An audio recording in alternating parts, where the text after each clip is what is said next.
എടി പെമ്പിള്ളേര് ചൂളടിക്കത്തില്ല. Sorry, kitchen നിങ്ങൾ പെണ്ണുങ്ങളുടെ ഏരിയ. ഓ, ഒരു ആൺകുട്ടി. മിസ്റ്റർ മത്തായിക്ക് ഞാൻ സ്കൂളിന്റെ അടുത്തൊരു വീട് വാടകയ്ക്ക് എടുത്ത് തരട്ടെ? എന്തിനാ ടീച്ചറെ? അല്ല, എന്നും ഇത്രയും ദൂരം ആ പഴയ വണ്ടി ഓടിച്ച് ഇവളുടെ പ്രശ്നം തീർക്കാൻ ഇവിടം വരെ വരണ്ടല്ലോ എന്ന് വിചാരിച്ച് ചോദിക്കുക. ഈ നിൽക്കുന്നത് ആരാന്നറിയോ മത്തായിക്ക്? എന്റെ മോള്. അല്ല, അന്തിക്രിസ്തു. അത് അന്തിക്രിസ്തു. നമുക്ക് ഇഷ്ടപ്പെട്ട ആളെ കെട്ടുന്നതാ മോളെ നല്ലത്. ഇല്ലെങ്കിൽ പിന്നെ കെട്ടുന്ന ആളെ കഷ്ടപ്പെട്ട് ഇഷ്ടപ്പെടേണ്ടി വരും. അതെ, നമുക്ക് ഇഷ്ടമുള്ള ആളെ കാണുമ്പം ഈ അടിവയറ്റിൽ മഞ്ഞ് വീണ പോലത്തെ ഒരു സുഖം ഉണ്ടാവുന്ന പറയണേ. യാർഡിലെ കാണുമ്പോ എനിക്കത് ഇല്ല. നമ്മളെ പോലുള്ള ബൂർഷകളുടെ ശത്രുവാണവൻ. അവന്റെ മുഖത്ത് പോലും നോക്കരുത്.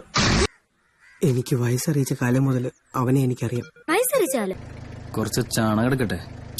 വേണ്ട. ഗിരിയോ സെറ്റപ്പ് ഗടിയല്ലേ? അടിയാണെങ്കിൽ അടി, മര്യാദ ആണെങ്കിൽ മര്യാദ. മഴ വരെ പാടത്തേക്ക് നീ മാക്കാൻ പിടിപൊടി. ഈ പ്രായത്തിലൊരു പെൺകുട്ടിക്ക് മുതിർന്ന ഒരു ആണിനോട് തോന്നുന്ന ഐറ്റം അത് ഊതി വീർപ്പിച്ച് വലുതാക്കാൻ തോന്നും. വീർപ്പിച്ച് ഒന്നുമില്ലാന്നറിയുമ്പോൾ അവസാനം വിഷമവും. ഇപ്പൊ പഠിക്കുന്ന പ്രായം. തൽക്കാലം വേറെ ചിന്തകളൊന്നും വേണ്ട. ലാസ്റ്റ് സ്റ്റേജിൽ നഷ്ടപ്രണയം എന്ന് പറയുന്നത് മീശ പോലെ. മീശയോ? വേണമെങ്കിൽ വെക്കാം, എല്ലേ പഠിച്ചു കളയാം. ഈ അസുഖങ്ങള് ചേട്ടാനിയന്മാരെ പോലെ ഒരുത്തം പിണങ്ങിയ ചോദിക്കാൻ മറ്റവന്മാരെന്തായാലും. നമ്മൾ തമ്മില് കുറെ കാര്യങ്ങളിൽ ഒരുപാട് വ്യത്യാസമുണ്ട്.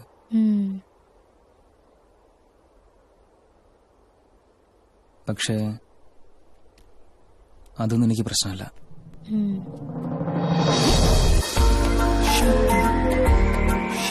ഓം ശാന്തി, ഓം ശാന്തി.